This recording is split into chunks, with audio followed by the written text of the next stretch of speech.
Bet you wanna bet that I can get you back inside your head before the summer ends and spread a little love. Just for a little fun, I'll make you come back to me before the rise of every sun.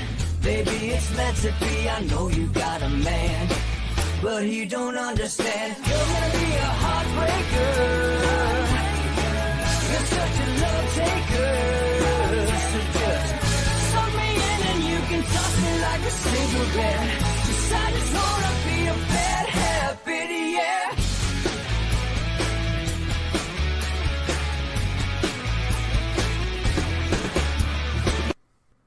Welcome to Inside the Numbers with the People's Pundit. And now here's your host, Rich Barris. Hey folks, welcome to Inside the Numbers with the People's Pundit. I'm your host, Rich Barris, People's Pundit. I had a nice little conversation with Steve Bannon on War Room earlier today. We're going to go over some of the same content, only a bit more in detail. All right, so there's a lot to get through, though. It is Friday, and I'm going to try to leave as much as I can for the Q&A. So let's just roll right into it. First and foremost, all right, we have this new poll from Emerson. All right, like I said on War Room, a lot of people like to say, I hate to say I told you so. Not me, especially not when you take the incoming like I do. I told you so, all right? There are now multiple polls that have Trump over 60% and DeSantis now under 20, all right? We had DeSantis in the low 20s. In that poll when we said that was going to happen, but we did put up interviews showing that Trump clearly has touched 60%. All right. So why is this? If you look inside the Emerson polling, which I'm not going to do because they attach their crosstabs as an Excel spreadsheet, and I'm not going to upload it and go through all of this. Let me just break this down for you. There are a few polls that have there are two polls, that's it. There aren't a few. There are two polls that have DeSantis in the 30s. One of them is the Wall Street Journal poll, which is Tony Fabrizio.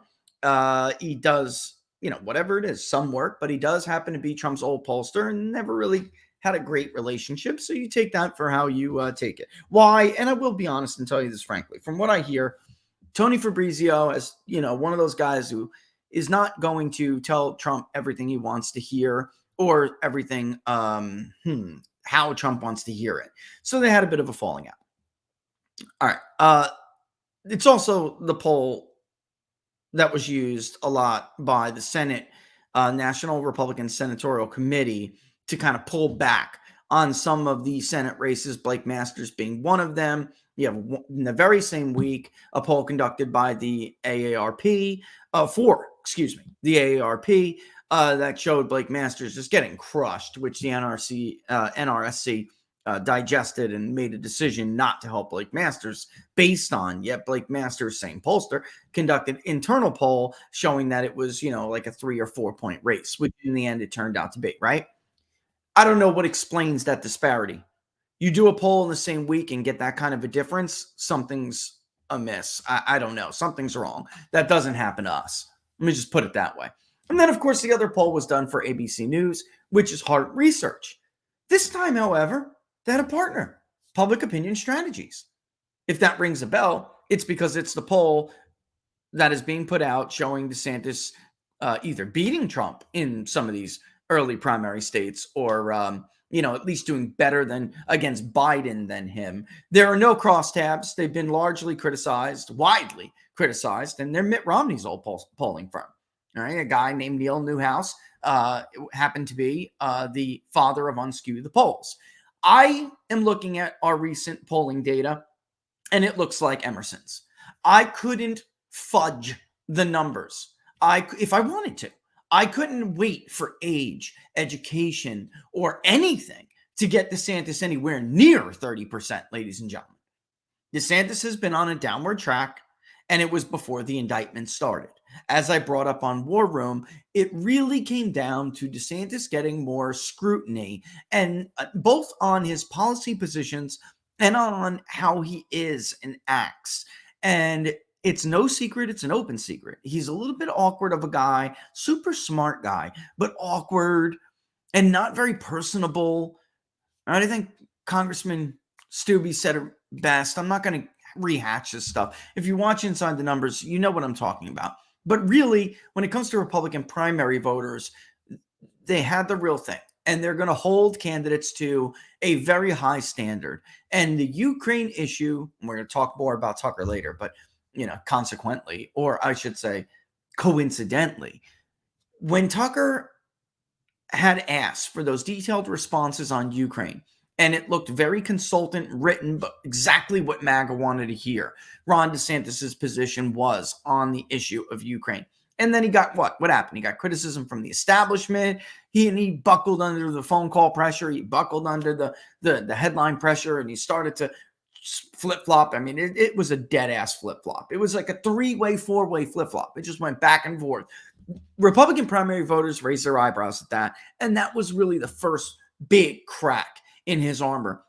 And that's when he began, in our polling, to fall from like a solid 30 back into the mid-20s, and then it continued to tick down. Then the indictment happened. He blew that.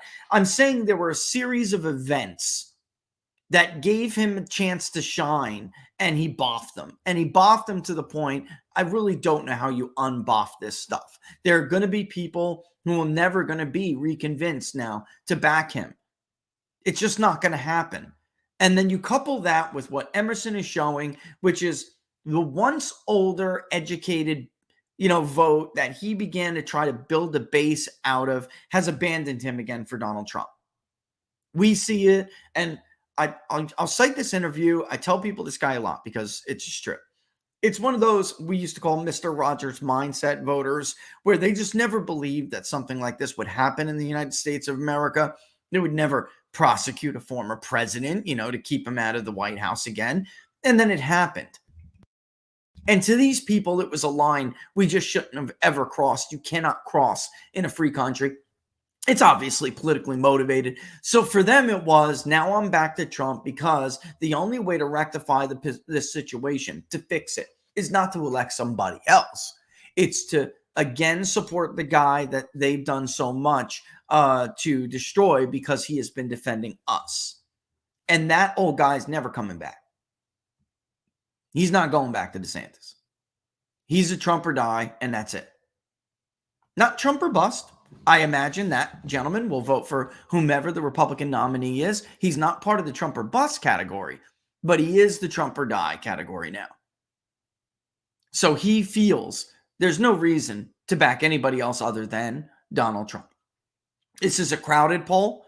It's again, I think the third poll to come out, or maybe fourth, that shows Trump in the 60s in the crowded field, not just the head-to-head, because in the head-to-head, this is a major blow to the DeSantis argument that if I could just get Trump head-to-head, I'll beat him. That was what the donors have been told. That's what the donors have been saying to other people who talk to them. They believed it. They believe that pitch. It's no longer true. It's at least a 30-point lead now. It's just, well, I'm saying at least 30 because I know what I'm seeing. But other pollsters have it closer, a little bit closer, maybe 20 points, 25. But it's not close. It's a blowout.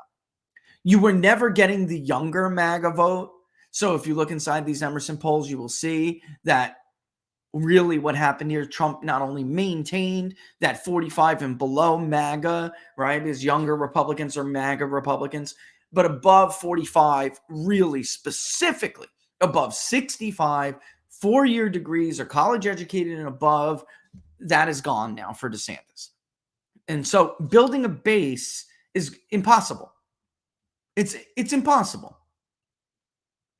Right there, and the two polls that show DeSantis in the 30s are by far isolated, not in the consensus.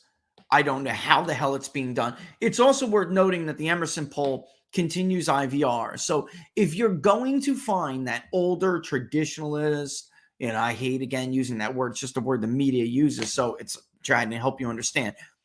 This is the poll that had Karen Taylor Robeson ahead of Kerry Lake because of how they poll older Republican voters. IVR would be the mode that would be used to reach those older DeSantis voters.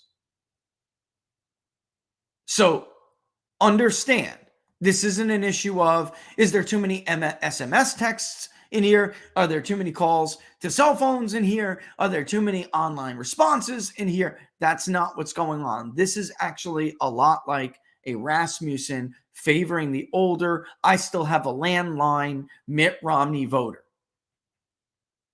And yet the polling is still a blowout for Donald Trump. So where do we go from here? I'm telling everybody, everywhere I go, whether it's Charlie Kirk or Steve Bannon, I don't care if at the end of the day we have a Trump +2 or a Trump +4. We got the Republican House vote share relatively spot on. Demographics we were really happy with that. Yet Democrats still harvested and gathered ballots exactly where they needed to still prevent a complete and total wipeout. And they did pretty damn good in the Senate. They harvested where they needed to harvest. Republicans are, as usual, stuck in the Messiah complex where they don't understand what it's going to take to win. The COVID regime is still very much alive. They used it to build this, what is obviously looking to be a permanent vote by mail gathering operation. If Republicans don't move, because I don't know that they can match it, I'm just looking at the facts. I see them on the ground. DeSantis is moving ahead. He's not looking at these polls and saying, oh, well, for the good of the country, why would I waste $200 million? He's more worried about himself being irrelevant. I'm being just dead ass real with you. And the mega donors hate Trump's guts. They don't care about Ron DeSantis. Frankly, they would rather have a second term of Joe Biden than Donald Trump. That's the God's honest truth. So I'm not deluding myself into thinking that Republicans are going to be able to build an infrastructure that could surpass Democrats. But for the love of God, if Republicans think they're going into this election with a polling lead against the weakest incumbent in modern history and that they're going to win just with that, I don't care who your nominee is, you're going to lose. Democrats are going to harvest at least 90 million votes for Joe Biden. Mark my words. So you will need two things to beat him. One, a candidate who brings out a vote that would otherwise never vote for you. And two, your own operation. You're going to need your donors to stop giving money for access like it's still 1984. And you're going to have to use that money, because it's much better spent, in building $500 million, ladies and gentlemen, I'm talking about, in building an operation, a similar sophisticated operation in at least three battleground states, if not more, because why would you just hang it all on 3 states? Arizona, Georgia, and Wisconsin. And if you don't have those ballot harvesting operations in those states, come November 2024, Joe Biden will be reelected with 90 million at least votes against anybody. This is the task the Republicans have in front of them. And these are the numbers they have in front of them. And this is what they choose to do. Second thing I want to talk about is this myth that brutal primaries make for stronger candidates. That isn't true. That is only true when it's a slate of new candidates who are not very well known. When you're talking about incumbent presidents or incumbents in general, brutal primaries are bad for that party in the general election. Jimmy Carter had to beat Ted Kennedy, ultimately did. He went on to lose to Ronald Reagan. Herbert Walker Bush had to beat Pat Buchanan. He ultimately did, but he went on to lose to Bill Clinton. That rift was so bad for the Republican Party that it took them 10 years to get a majority back, because it manifested in the form of other people, like the Reform Party, like, I don't want to use Donald Trump was one of them, even though he backed out of it later on in 2000, which gave George W. Bush the win. Because the Ross Perot coalition, after Pat Buchanan lost, it went to Ross Perot. The Ross Perot coalition just refused to go back to the Republican Party. They would later become the entire basis of Sean Trendy's little thesis, the case of the missing white voter for Mitt Romney and John McCain, comparing those two. That problem has been exacerbated tenfold at this point. Or not tenfold, excuse me, fivefold. Because we're only talking about 3.5 million. Now we're talking about more. If you take what we are finding in our polling by looking at the Trump or bust vote, which is very much like the Ross Perot voter, only more non-white. If you take that and put it into actual total votes, you're talking anywhere, if I'm being conservative about turnout increases based on what I'm seeing, if I'm being conservative, you're talking about at least 13 million votes. At least. This is why Joe Biden and the DNC are doing everything in their power to keep RFK down. They're canceling. They have no debate scheduled. Nothing. They're moving South Carolina before Iowa and New Hampshire because they know what all of us in this business know. It is not true that primaries are good for that party, especially when it comes to known quantities or incumbents. It's good for the media. It's good for the donors. It's good for the consultants who are going to make $30 million off of causing a rift. It's good for media who's going to host debates and make ungodly amounts of money from Pfizer and other big pharma companies alike that are going to advertise during commercial breaks during the debates. For the horse race polling that they're going to get to make money off of. On and on and on and on and on. You know who it's not good for? That party. That party's inevitable nominee. That is a myth. It was good for Republicans in 15 and 16 because they had 19 candidates at one point. And none of them were an incumbent. It was horrible for Hillary Clinton because she was a known quantity. And what happened? Bernie Sanders split an entire section of voters off of the Democratic Party. They went to Donald Trump, 12% in Michigan. And he became the first Republican presidential nominee to carry the state of Michigan since 1988. He became the first Republican presidential nominee to carry the state of Wisconsin since 1984. It is a myth. That's the historical part of it. But the new part of it is you better take that money and spend it on a ground operation or you're going to get your ass kicked. It doesn't matter who your nominee is. You think Ron DeSantis or Nikki Haley or Mike Pompeo or Mike Pence are going to win back the suburban white woman vote? You're nuts. You're dreaming. The share, top of the ticket share of the suburban vote, according to U.S. Census data, in Arizona and Georgia has been declining, and it has been declining long before Donald Trump came along. In fact, in the state of Arizona, the only time that trend arrested and even recovered a little bit was when Donald Trump was at the top of the ticket in 2020. Your problem is that those states now are 60+% urban vote and they have ballot harvesting operations in those urban areas, and you don't have them in your areas. It is not a game of persuasion anymore, ladies and gentlemen, not alone. You need to think about elections as at least a 2-week race. And once the gun is fired in the air, they're off to the races. They're chasing after ballots.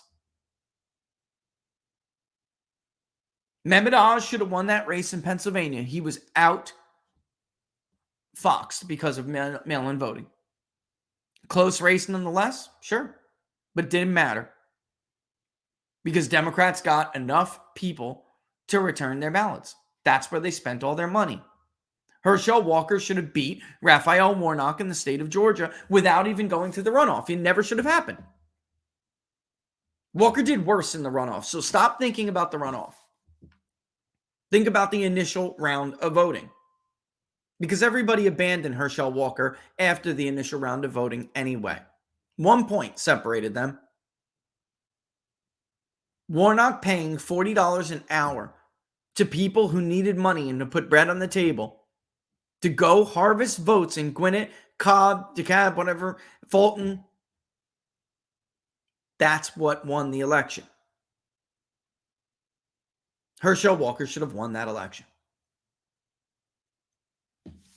Arizona, I'm not even going to get into. It's a little bit different of a situation. But for the love of God, leaving 8-10 hours to recoup your losses over a 2 to 4 week period is a logistical nightmare. Republicans are doing nothing to address that nightmare, even though the primary looks like this. Folks, if we rewound time and Mitt Romney was defeated, whatever, in the first term, but he had a term.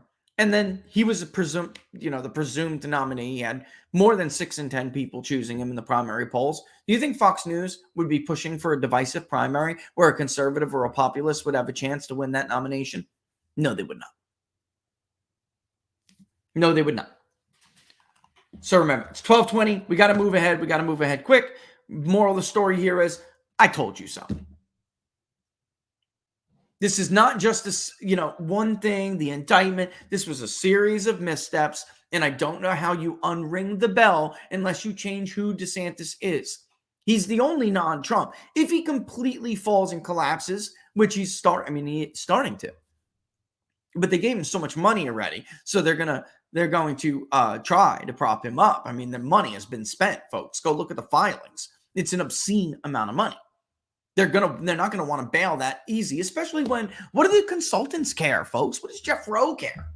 They're gonna make $30 million whether DeSantis wins or loses. That's a nice new house for someone. A nice shiny new car. Meals out. Port collections. Stocked humidors. They don't care if you win or lose. They don't care. And with the Florida governor, they'll use him up and spit him out, dude. They'll kick him to the curb so fast, it'll be faster than the porn industry kicks away a 30-year-old woman. They'll use and abuse him, and that'll be a wrap. And then you'll lose. And Joe Biden will be president again. That's your future. Mark my words. All right, let's get into the Tucker thing, which is also deeply concerning. I hate to break it to the American right, but Tucker being off the air is a problem. Consequently, who was it that exposed that Ukraine flip-flop? Right. And who was one of Tucker's last interviews before he went off the air? Right. The consultant class wins with Tucker off the air, boy. So does the deep state. They're celebrating it right now. Hat tip, or not even hat tip. Good for Jack Posobiec. It's not my shtick, but I had to cover how the deep state was like celebrating Tucker being off the air. I had to bring this. Jack Posobiec deserves a round of applause because he did a human events piece on it. They're stoked. This means it's so much easier to convince you to do things you otherwise don't want to do. It's not, outside of Tucker, none of it's real. It's production news. Which brings us to this. Imagine if during the Trump administration, and I'm going to lightning round segments here, folks, because it's already 12:25 and I have a hard out at 2. I want to get to your questions.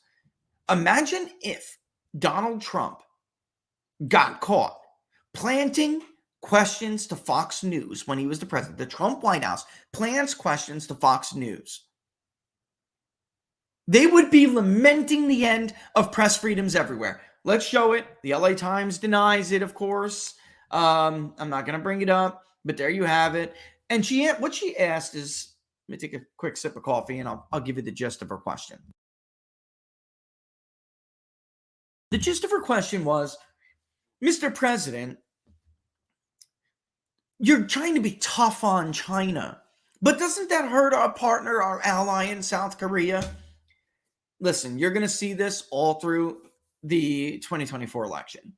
Joe Biden is not well. We all know that. Even he knows it. And he decided, like CNN, I've got to be honest, was really kind of honest yesterday about how the decision to run for president hid the age factor, weighed on Joe Biden. He knows he's not really competent anymore, but he decided, or so he says, he decided that voters will just have to decide. I know my age is a question, but voters will just have to decide. You're going to get all sorts of stuff like this. And if you think this is the first time the Biden White House, let alone the Biden campaign, fed the media questions ahead of time, you're dreaming. You're naive. This is just the first time they got caught by a photographer. Hillary Clinton, excuse me. She was also fed debate questions by CNN. Thank you, Donna Brazil, ahead of time. This is something that's long been going on. Just once in a while, they get caught. There's a WikiLeaks dump, or there's a photographer with a camera, and his lens accidentally goes a little bit too far to the right. Now, they deny it. But of course, that happened. Imagine this. Let's you know what, before we continue with the things they used to say during the Trump administration about how Donald Trump was literally a danger to the First Amendment and press freedoms. Let's listen to the response from the White House, because it is not uncommon to give a president notes or something, but this is not that, right? But here we go to the check your box twit. This was her response. The LA Times said that their reporter did not submit any questions in advance of yesterday's press conference. So to people who saw that pocket card, can you explain how that ended up there and why the president needed something like that? So just to step back, and I'm actually glad you asked that question. Clearly, I would let the reporter for Los Angeles Times speak for herself. It is entirely normal for a president to be briefed on reporters who will be asking questions at a press conference and issues that we expect they might ask about. It is not surprising that yesterday we would anticipate questions that he did receive, right, on the visit with the South Korean president, as the South Korean president was standing to his right, or about 2024. That was completely expected, or about the debt ceiling, which he took questions at the end, shouted questions at the end, and of course we would note those issues to him. Those issues to him will likely come up, and let's not forget, we do these briefings every day, and a lot of the questions that you all tell me, that's how we brief him as well. You all ask me, that's how we brief him as well. So look, we do not have specific questions in advance. That's not something that we do. And in fact, I would point out the questions that was asked was different than what was on the card that you all saw.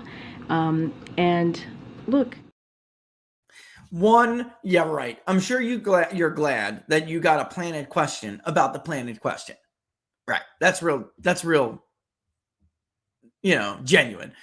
Two, it isn't uncommon to give them little outlines and things about, but he identified the reporter, he identified the topic, they knew that question was coming.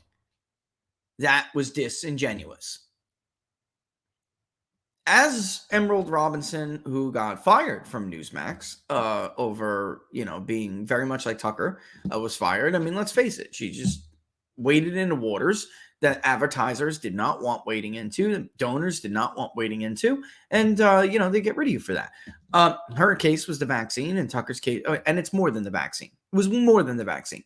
Emerald Robinson was the only White House press correspondent who was telling people that the state of Biden truly, and Tucker did as well, he had an exclusive report actually on somebody with medications Biden was taking.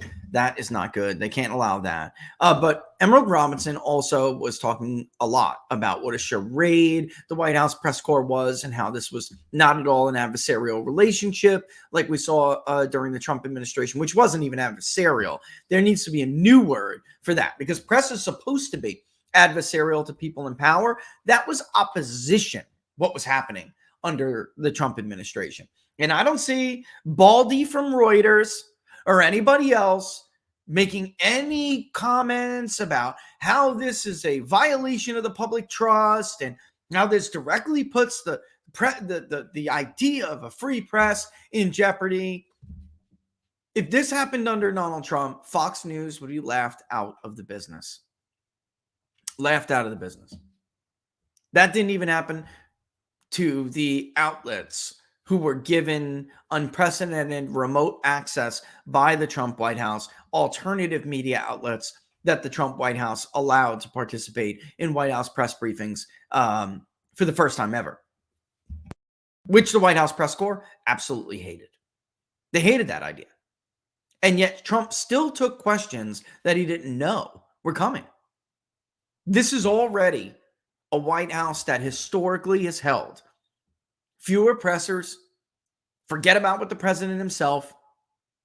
This is the least transparent White House, and I thought Barack Obama was bad. This puts Obama to shame when it comes to secrecy and production news, because Barack Obama's tenure was soft. They were soft on him, and it was production, but it wasn't this bad. This is a whole new level of just like fake. It's just fake. It's carefully crafted so you can get the message the White House wants you to get. It's not real. And I'm going to take a break real quick. And when I come back, we're going to move into that. And I'm just going to shut up and roll a video. We're going to talk about why this, obviously Americans crave this. They crave genuine, real, authentic information from genuine, real, and authentic people. And the proof's in the pudding. But let's take a real quick break. And when we come back, we'll talk about it. All right. And then I'm going as fast as I can to get to as many questions as you guys have. So don't forget to throw them in the comments and Laura will grab them and swoop them over to me. National security experts are warning our aging power grid is more vulnerable than ever.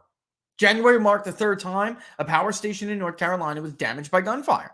Recently, authorities said the attacks raised a new level of threat and are now checking our grid for vulnerabilities.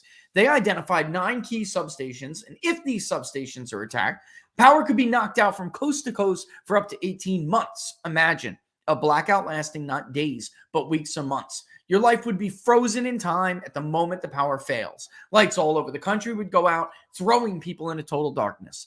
That's why having your own solar power is more important than ever. With the Patriot Power Generator, you get a solar generator that doesn't install into your house because it's portable. You can take it with you, even use it inside.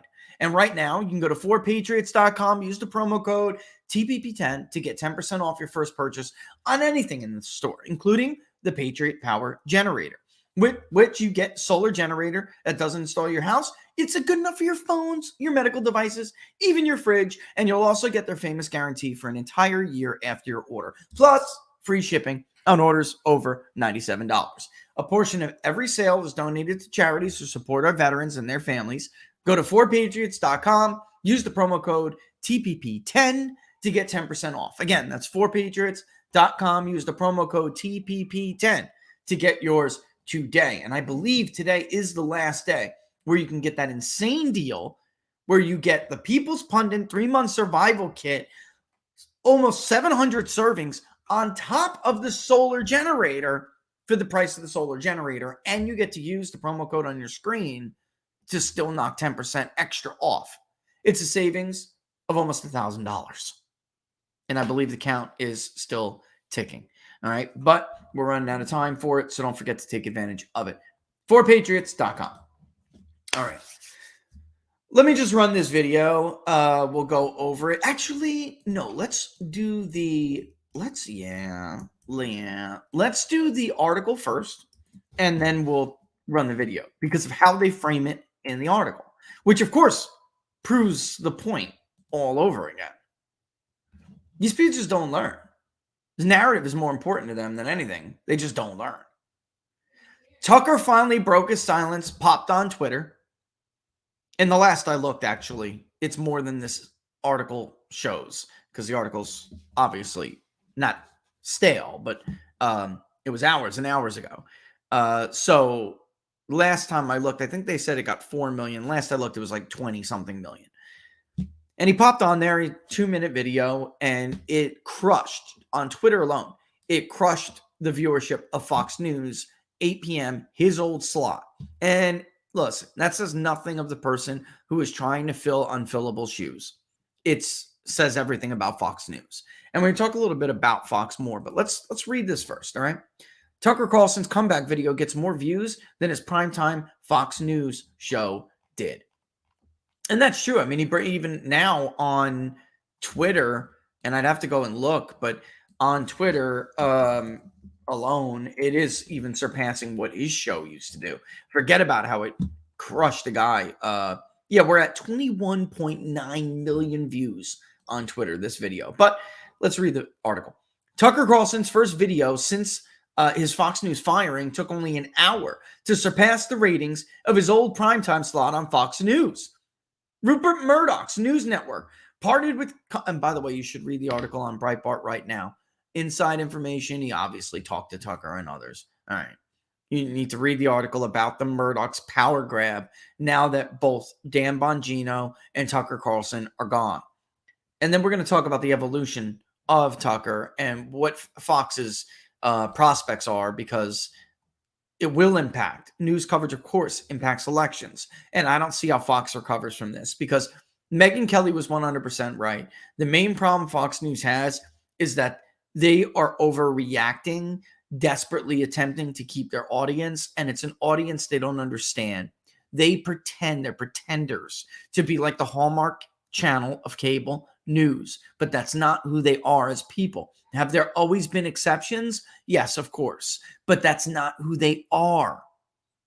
And since two people specifically left, and I'm talking about two people who are in management over the years, this leading up to 2020's election, they have been disconnected from their viewers, and their management has made horrible decisions from which I just don't think they're going to recover. I don't.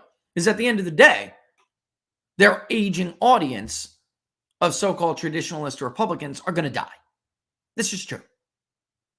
And young Republicans are MAGA, and they're not watching Fox News. So it's like a wrap for Fox. I don't know where they go from here. Rupert Murdoch's news network parted company with the right-wing TV host on Monday. You read any articles saying left-wing, CNN parted company with the left-wing anchor or TV host Don Lemon? No, you didn't. Days after Fox News agreed to pay $787.5 million to Dominion Voting Systems to settle a defamation lawsuit over election lies amplified by the channel's personalities. Mr. Carlson broke his silence, and here we go, over his exit from Fox News in a defiant and conspiracy-laced video he posted to Twitter on Wednesday evening at 8 p.m., his former primetime slot on the channel. I'm going to play the video in its entirety. You tell me if it's conspiracy-laced. There was a video posted this week that was conspiracy-laced. It was Joe Biden's re-election video, his announcement video, which could be rivaled only by his 2020 campaign announcement video, in which he pushed Russia conspiracy theories, Russia collusion conspiracy theories, and the Very Fine People hoax.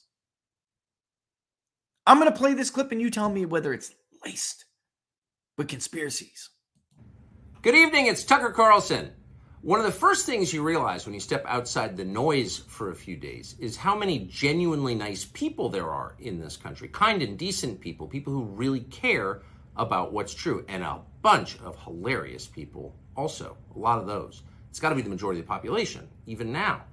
So that's heartening. The other thing you notice when you take a little time off is how unbelievably stupid most of the debates you see on television are. They're completely irrelevant. They mean nothing. In 5 years, we won't even remember that we had them. Trust me, as someone who's participated. And yet at the same time, and this is the amazing thing, the undeniably big topics, the ones that will define our future, get virtually no discussion at all. War, civil liberties, emerging science, demographic change, corporate power, natural resources. When was the last time you heard a legitimate debate about any of those issues? It's been a long time. Debates like that are not permitted in American media. Both political parties and their donors have reached consensus on what benefits them, and they actively collude to shut down any conversation about it. Suddenly, the United States looks very much like a one-party state. That's a depressing realization. but it's not permanent. Our current orthodoxies won't last. They're brain dead. Nobody actually believes them. Hardly anyone's life is improved by them. This moment is too inherently ridiculous to continue, and so it won't.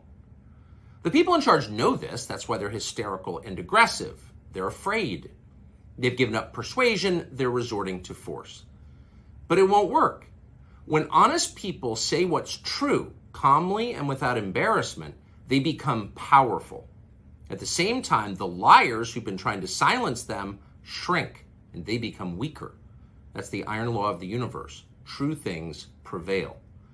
Where can you still find Americans saying true things? There aren't many places left, but there are some, and that's enough. As long as you can hear the words, there is hope. See you soon. What exactly was conspiratorial in that video? That demographic changes dictate the future? That's demonstrably true. That basically the people who he's now left the ranks of are mediocre and talk about things that aren't important? That's true. What else? What really happened is that he insulted them. And he said what was true about them, and they object. Ironically, Yahoo News calling him and this video conspiratorial. Again, it's the truth is the conspiracy, Laura. Right. Thank you. And I forgot to turn my ringer off. The truth is the conspiracy here. Ironically, Yahoo News published Michael Isikoff, who was the first reporter of any notoriety whatsoever to kick off the Russia collusion hoax. They also published Hunter's conspiracy theory about Trump locking up Muslims in the Muslim registry. That, of course, is not what he said.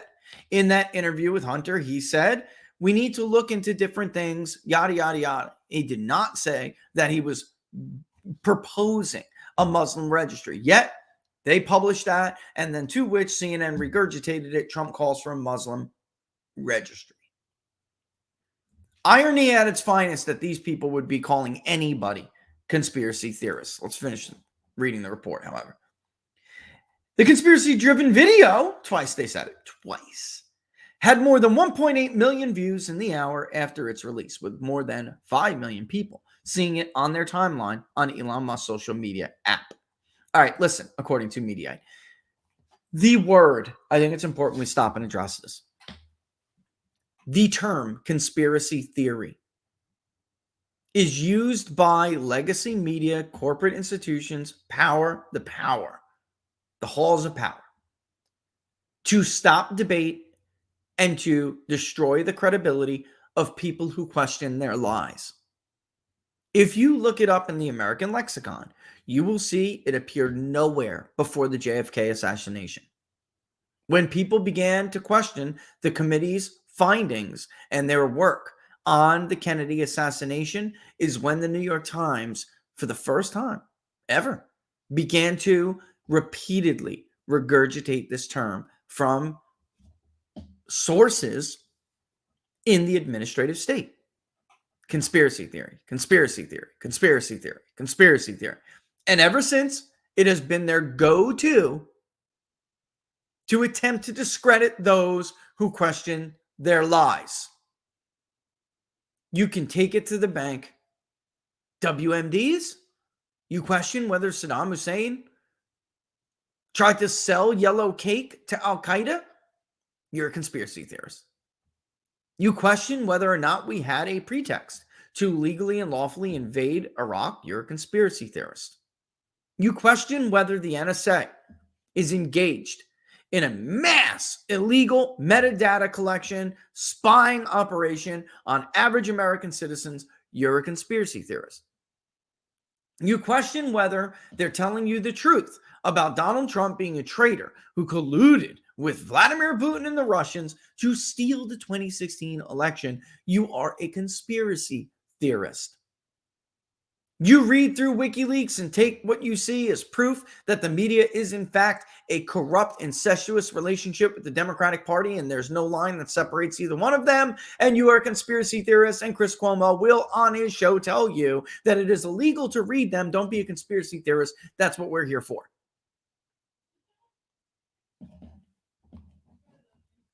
It's the same playbook over and over and over again.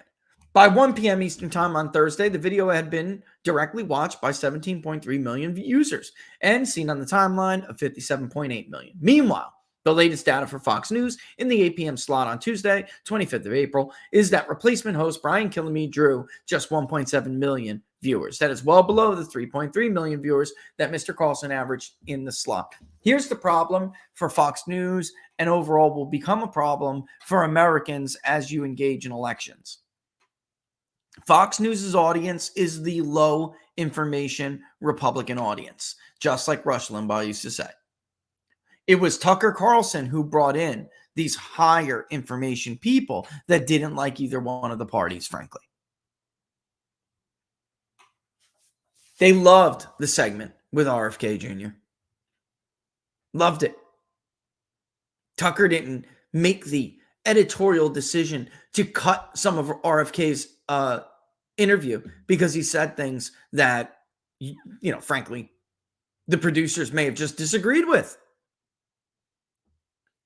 The metrics of TV ratings and Twitter user data are obviously not a like-for-like comparison, but do indicate the popularity of Carlson as a conservative media star. I think you're wrong here.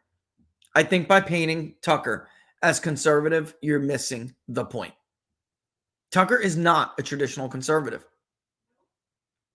Tucker is a populist who cut across both sides. That's why he has literally been instrumental in the conversion of left-wing personalities who considered themselves liberal over the years.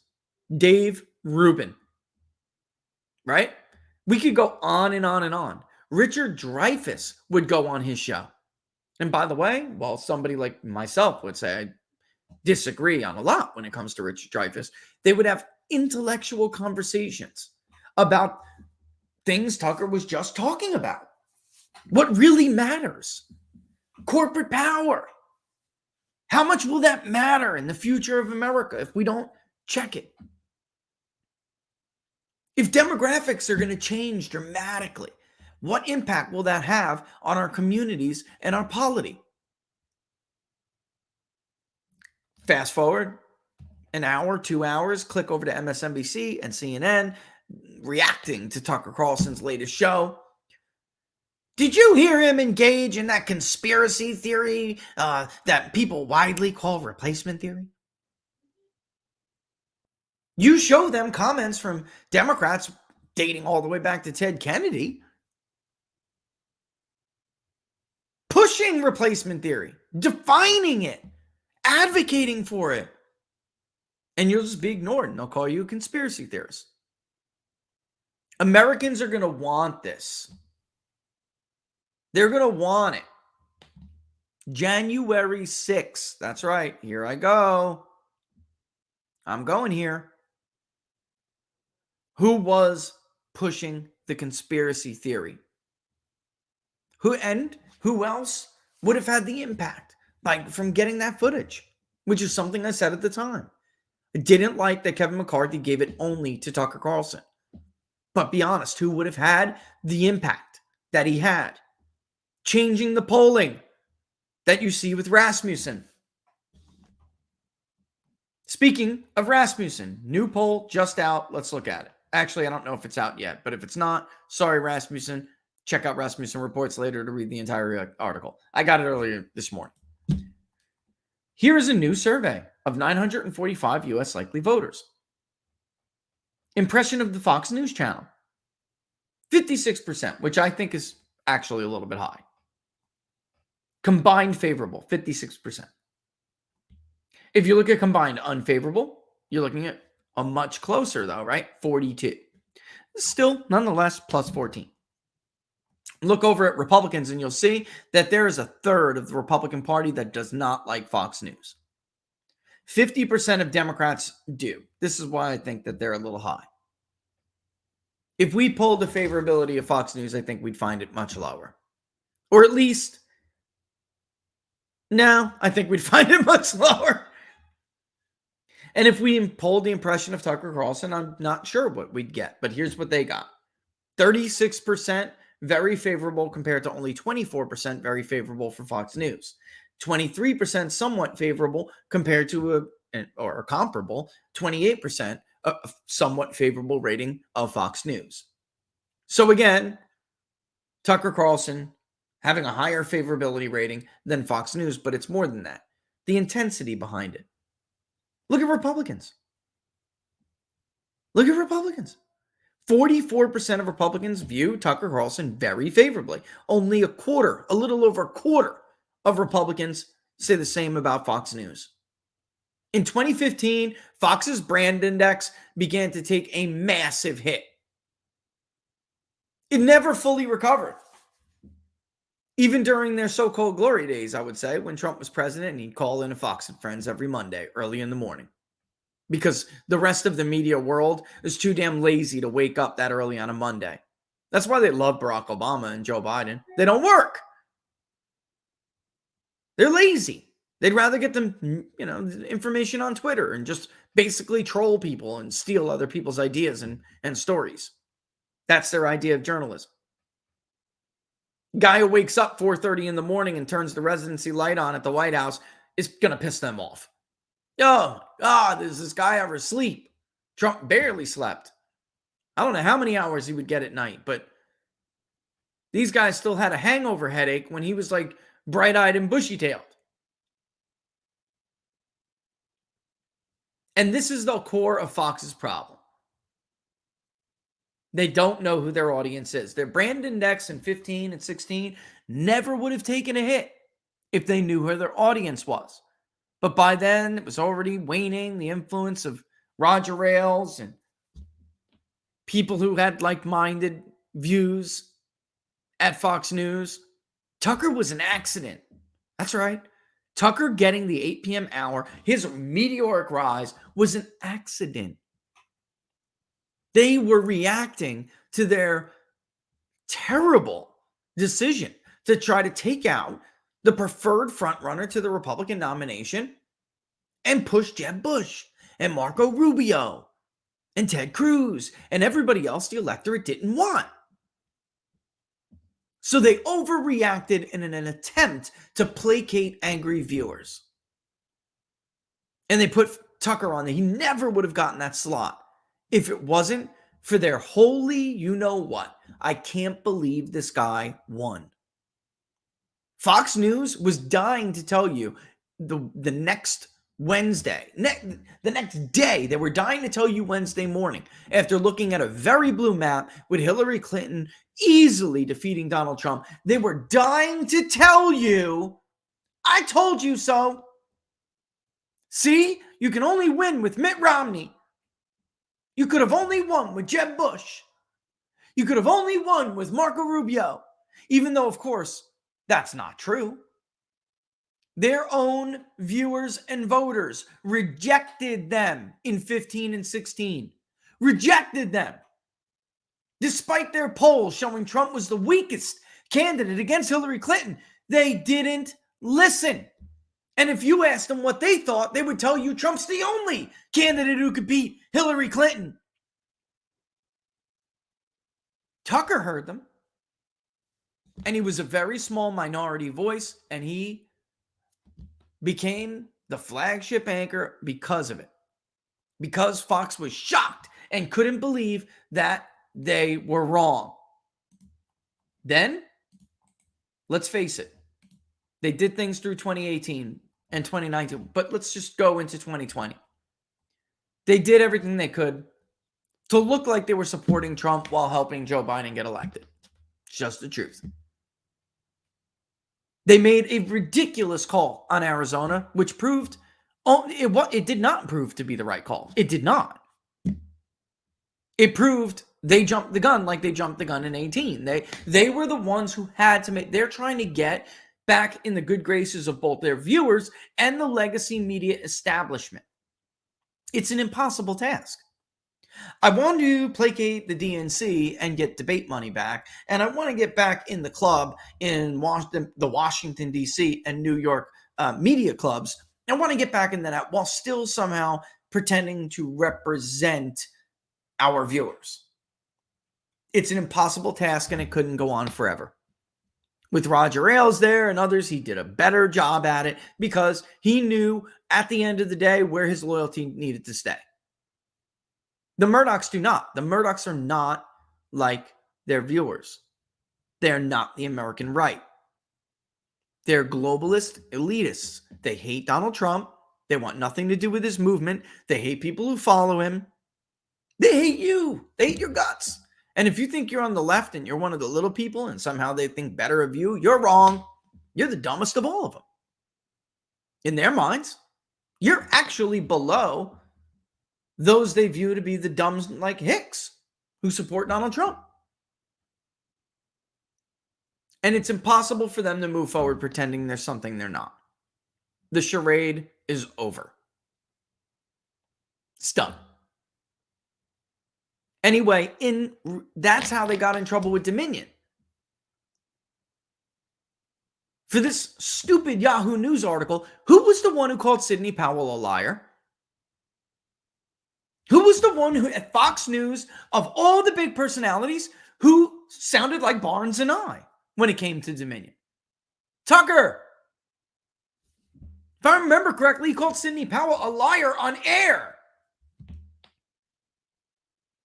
But this reaction, they were bleeding viewers like crazy after 2020. Their viewers felt betrayed, and they were betrayed. They were. Don't give me this, but it's not our job to not betray you. Our job is to be fair. Oh, give me a load of crap. Don't take that stuff and stick it up your you know what. The call in Arizona was not fair. The coverage of the presidency, Tucker was the only one covering the Tony Bobulinski story and the Hunter Biden laptop story.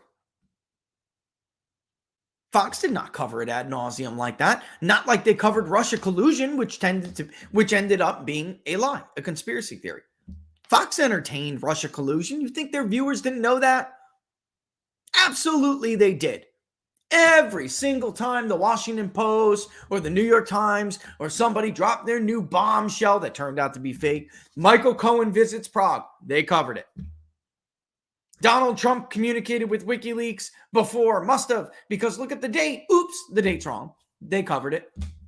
Yeah, they covered that when somebody not at Fox looked at the date and realized there was nothing here. It was already public knowledge. WikiLeaks was already public knowledge. The topics and the content of the imminent leaks were already public knowledge. It wasn't Fox who brought that up. It was alternative independent media who found that. And Fox, of course, covered the mistake by CNN, but they covered the initial report too. They aired Michael Cohen perjuring himself like it was some damning thing the walls are closing in, on and on and on and on.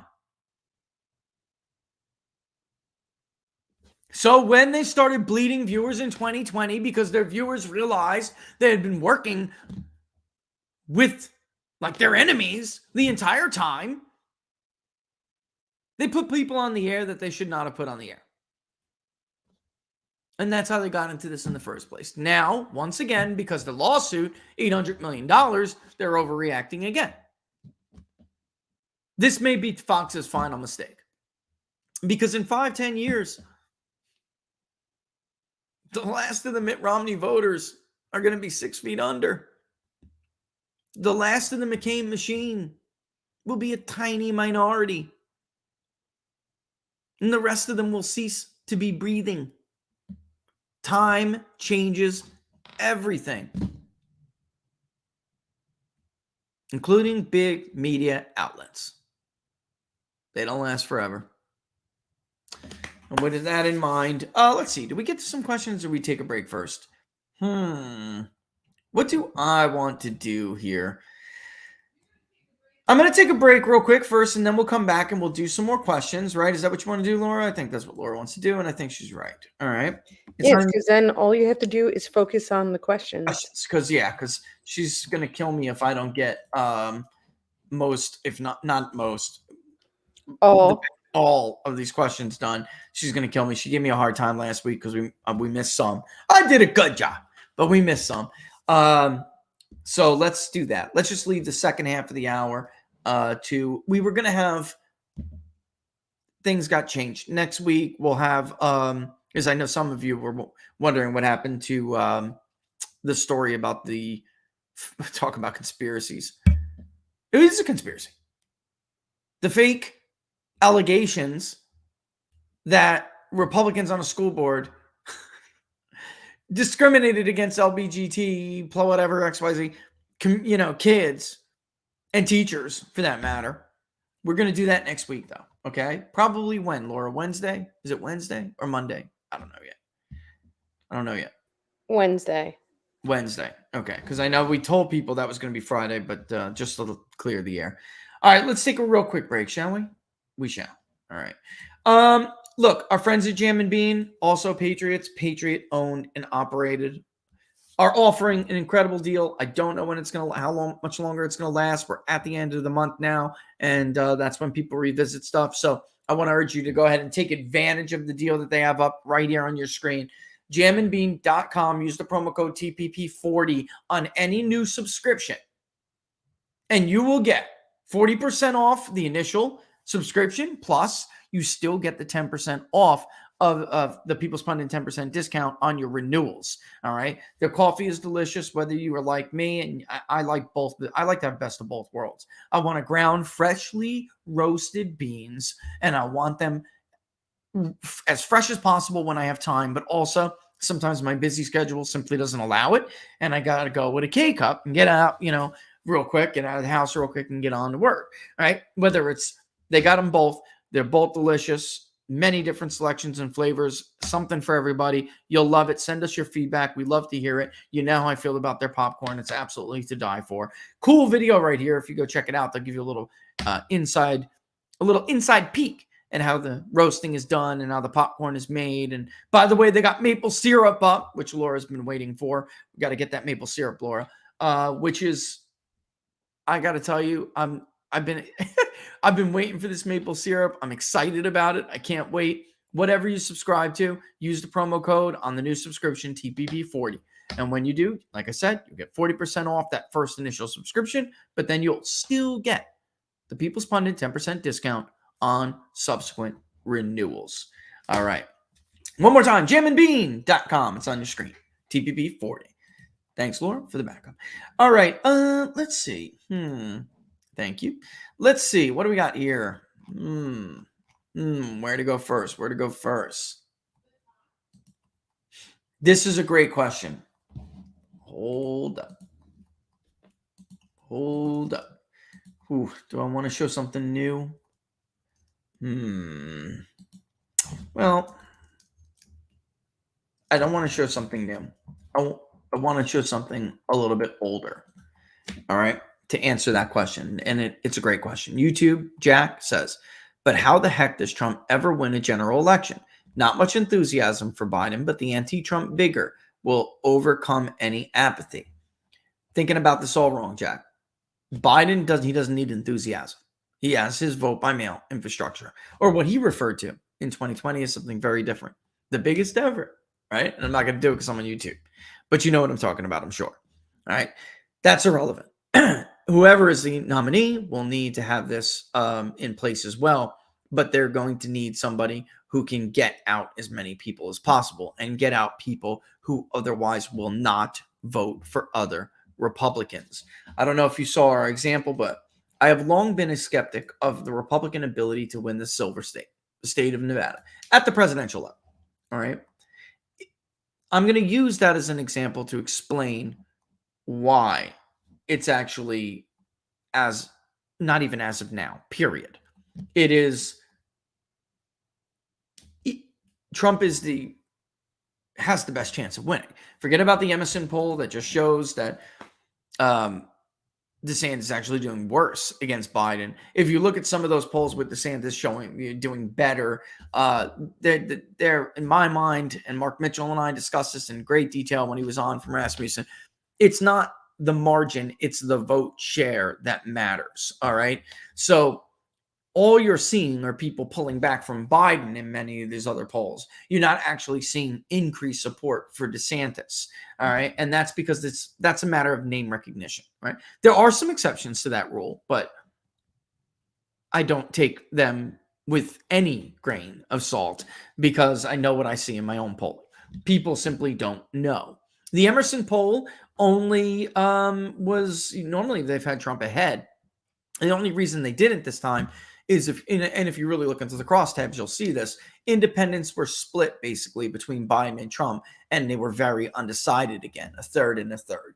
And it showed a lack of interest. That's why Biden, if you look at how they weight, it is a Democrat electorate. So Biden just needs to like have independents get less rigid on their vote preference for him to take a lead in polling, but it doesn't mean he'd keep that lead. All right. This is it. The question you're asking me is being presupposed, or I should say the media narrative is informing the suppositions you're making. So they don't have to like Trump. They just have to like him better than Biden. Same thing that happened with Hillary Clinton in 2016. There are two things that are different this year that I didn't see in 16. There are two things I want to talk about. Comparing them, one is different, one is the same. One, that's the same. Let's start with that. The third party vote share is big. Not like in 2020. There was like no third party vote share in 2020, even early. That vote share is big again like it was in 2016. And it doesn't matter if it's Trump versus Biden, if it's DeSantis versus Biden, if it's Haley versus Biden, it's still significantly high, like 2016 was for Gary Johnson and Jill Stein. Like I had support there. It will shrink as time goes on, but it was still significant the whole time through polling that election. So you're looking at an environment or a dynamic that is much closer to 2016 than it is to 2018 when you're talking about just sheer preference. Forget about ballot harvesting, ballot gathering, any of that. What is different is that this time Trump is winning demographics that he was not winning in 2016 or 2020. All right, whether it's income, how he's doing with education groups, certain racial groups. It's the coalition. I would argue it's the coalition that MAGA always said they get, but never really got. The underclass, right? So he's the working class billionaire. Well, that may be true, but truth is 50,000 and below, he didn't win those voters. He definitely didn't win 30,000 and below. And the best voter for Trump in 16 and 20 was no education, no college education, but made decent money, good money, like 100,000 and above. It's like a self-made man, a successful self-made man or woman. That was Trump's best group, but he still was losing the rich overall in 2020. This time around, the only group that Biden is winning is 200,000 and above. Everybody else is going to Trump. When you do DeSantis, reverse that role, DeSantis is losing the underclass like Republicans have traditionally. Not going to get any better. And here's why. Trump can replace some of the suburban white female who didn't really come back to Republicans in big enough numbers in 2022 with Trump off the ballot. And that goes for Trump's candidates and McCarthy's and McConnell's establishment candidates. One of them being Adam Laxalt.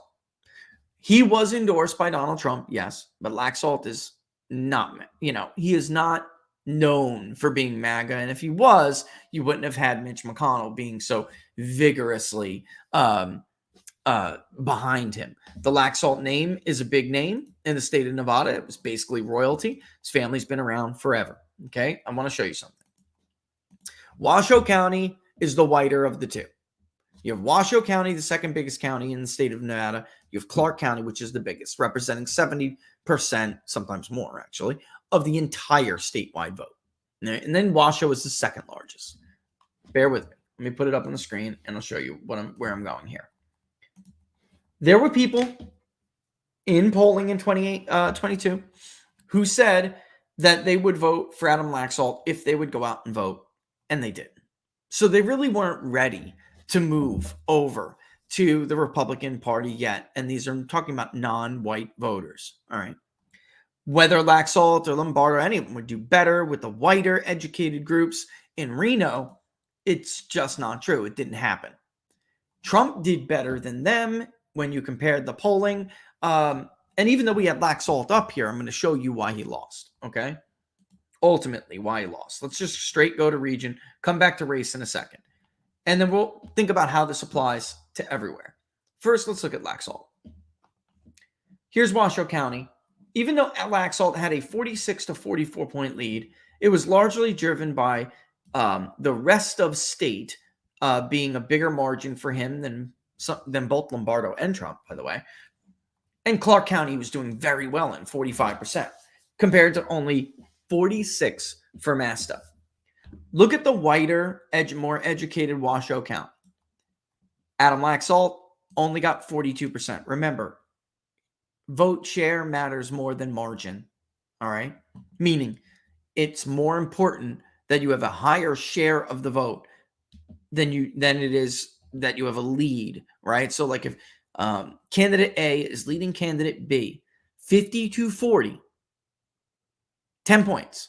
It's a stronger lead than the another candidate you may be comparing that is leading 45-30, 15 points.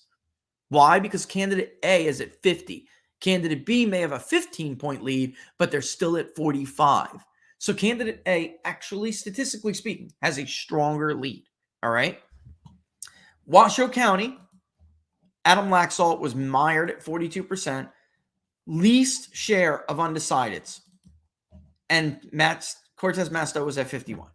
At the end of the day, Laxalt took all of those undecideds. He did, but he still lost Washoe by about a point. All right. Clark County, he never moved up. All of those undecideds went to Catherine Cortez Masto. So he was mired at 45.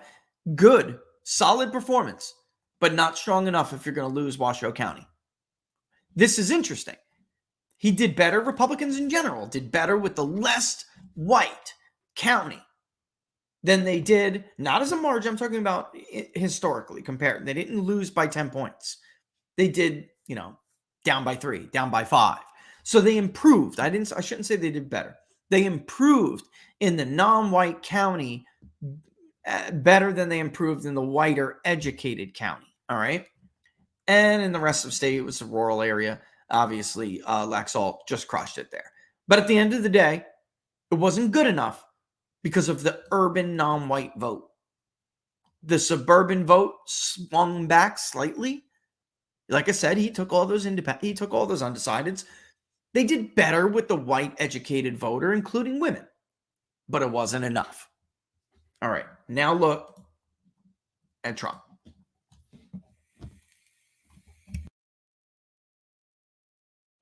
Trump here has an unheard of 10-point lead.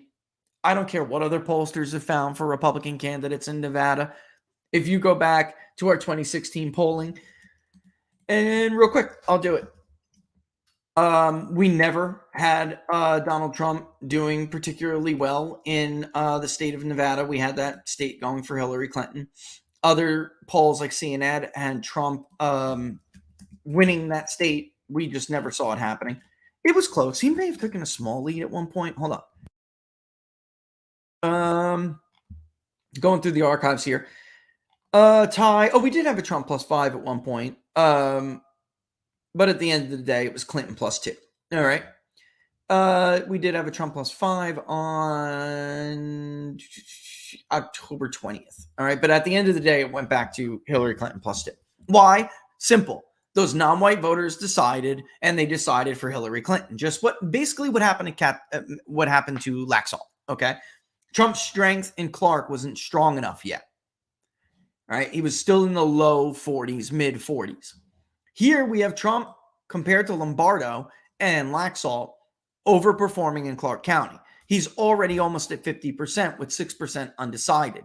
And you have Joe Biden stuck at 40%. Even if all of those voters decide for Joe Biden, he'll still lose Clark County by 2 points to Donald Trump. It's over. He's won. He could lose Washoe, but if he carries Clark by 2, he's still going to win. And at the end of the day, if you look at how Trump did in Washoe County, it actually wasn't as bad as some of the media narratives suggested it would be. It was close. It was very close. And of course, Trump is going to get most of the undecideds in the rest of the state. Let's say 8% go to Joe Biden and Trump loses Washoe by 4 or 5 points. If he won Clark because of the non-white vote, because he's winning the underclass, which is non-white in the state, then he's still going to win the state. All right. So that's number one. That's one part of the argument. The other part is part of the reason why he can do this. Why is he performing so much better than Laxalt and Lombardo in Clark County? Because he's winning a voter who simply won't vote for another Republican.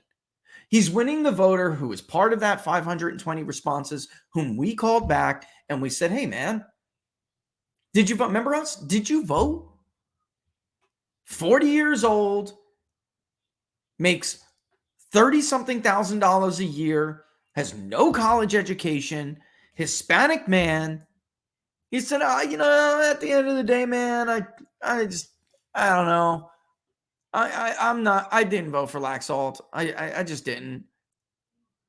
He voted for Biden in 2020, but this time, he is solidly Donald Trump. If it was a Mitt Romney or a Ron DeSantis, he doesn't really know them. To them, to people like him, they're just kind of like Adam Laxalt.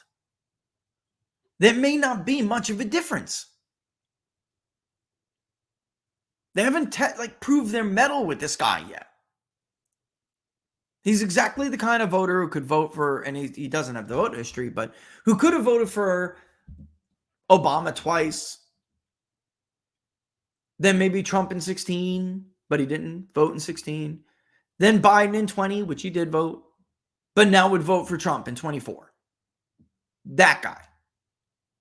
And maybe not even vote at all if it's Joe Biden versus somebody else, because now we can't stand Joe Biden. But if it's like a Nikki Haley or a Mitt Romney kind of character, or a Ron DeSantis who will look a lot like Mitt Romney by the time Democrats are done with him because of his old positions that are being hidden right now, they're going to make him look like Mitt Romney. That guy maybe will just sit home and he won't vote. 15% of people who say they will vote for Donald Trump, which is a massive number. 15% won't vote for another Republican. They won't vote at all. If RFK was the Democrat, they may vote for RFK. So far, we're still, because RFK support is not, it's growing, but it's not growing to the point where we're feeling like comfortable enough establishing a pattern here. But it does look like there's overlap with some of these voters. They're Trump or bust, but they could vote for RFK. They're not going to vote for Joe Biden or a corporatist Democrat anymore. They'll just stay home like they did in 22. They'll just stay home. So the truth is you really need both. This is the argument against a divisive primary. You're going to hurt Trump with the Washoe voter that you're trying to do better with. You're going to hurt him with them. And he may need, not may, I mean, by all accounts, they're going to, like I said, they're going to harvest 90 million votes for Joe Biden, period, no matter who's the nominee. That's going to happen. So you really want to, I mean, it's a coalition building is simple math. You want to just add and add and add. Yeah, bringing in some people are going to cause you to lose others, but at the end of the day, you're trying to balance the equation where it's just the biggest net positive possible. The problem, the people who are arguing about Trump's negativity, the problem they're having is that Trump's negativity doesn't overshadow the amount of people that he brings in that other Republicans won't bring in. Coupled with the fact, look at the Harvard-Harris poll. Yeah, Trump's negative. He's only -3 now. Biden's -13. Hillary Clinton was nationally unfavorable, but more favorable than Trump. Not in the battleground states. That will not be the case for Joe Biden. He will not have that edge. It's a great question, though. My point is, the media talks too much about those people, the anti-Trump vigor. You're not going to have it any easier if Trump is not the nominee. They're still going to come at you hard with that mail-in vote. Your only hope is to increase turnout massively. And there's only one guy who can do that. That's the reality right now. There is nobody else who is going to do that, right? Not nationally. And there's nobody else who can do it because nobody else has Trump's secret weapon, which is the non-white, the underclass, the urban voter. So listen, folks, bottom line, at the end of the day, for me, I will trade some of the suburbs for 5 points in urban areas. I will. In certain states, obviously, it's going to have a bigger impact. But without a doubt, I would give up some voters in Washoe County if it meant doing that much better in Clark County. You win Clark County, you're going to win the state, period. Because you're not going to lose Washoe by that much. That's how we won Michigan, by the way, last time. Not in 2020. No, obviously, he lost it, but in 2016. He flipped too many of Obama's, Obama's counties. Let's see. And by the way, look at how we performed against like Herschel Walker in Fulton. Way outperformed Herschel Walker. Allegheny County in Pennsylvania. You could do better in the Philadelphia suburbs, not even southeastern Pennsylvania, period, like Oz did. You could do better. That's great. But if you fall into the 30s in Allegheny, you're done. Why did he fall into the 30s? Because he didn't have that appeal with Trump's that Pittsburgh vote that he does better with. How do you respond to people who say Trump won Wisconsin in 2016 because people didn't come out to vote for Hillary, not because he won, that representatives hadn't won prior, evidenced by him receiving fewer absolute votes than Mitt Romney? We've been over this before a million times. It's about margin in different areas, the bottom and margin in demographics. And that's not totally true. All right. I did a whole thing here because I can't go into it all, but give me 1 second. Bear with me for 1 second.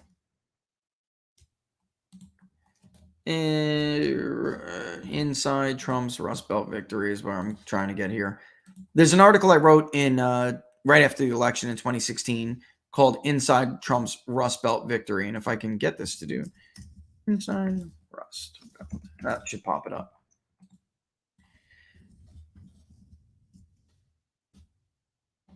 Waiting here.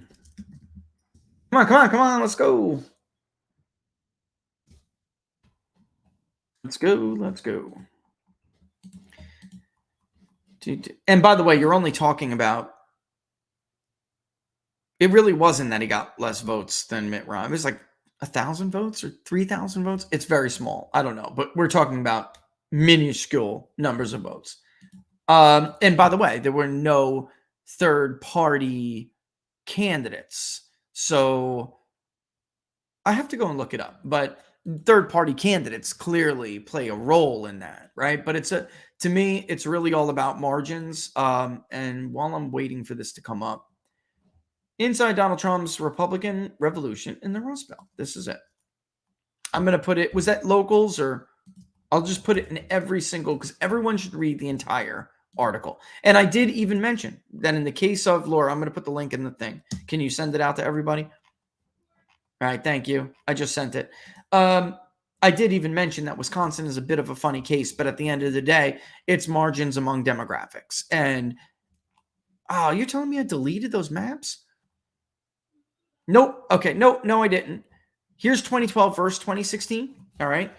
And you're I would actually argue that what Trump did with third-party candidates getting such a significant amount of votes, all right, I would actually argue that Trump still did better than Mitt Romney. Why? Because remember, we were just talking about vote share versus margin, right? Mitt Romney got under 46% in what essentially was a two-way race.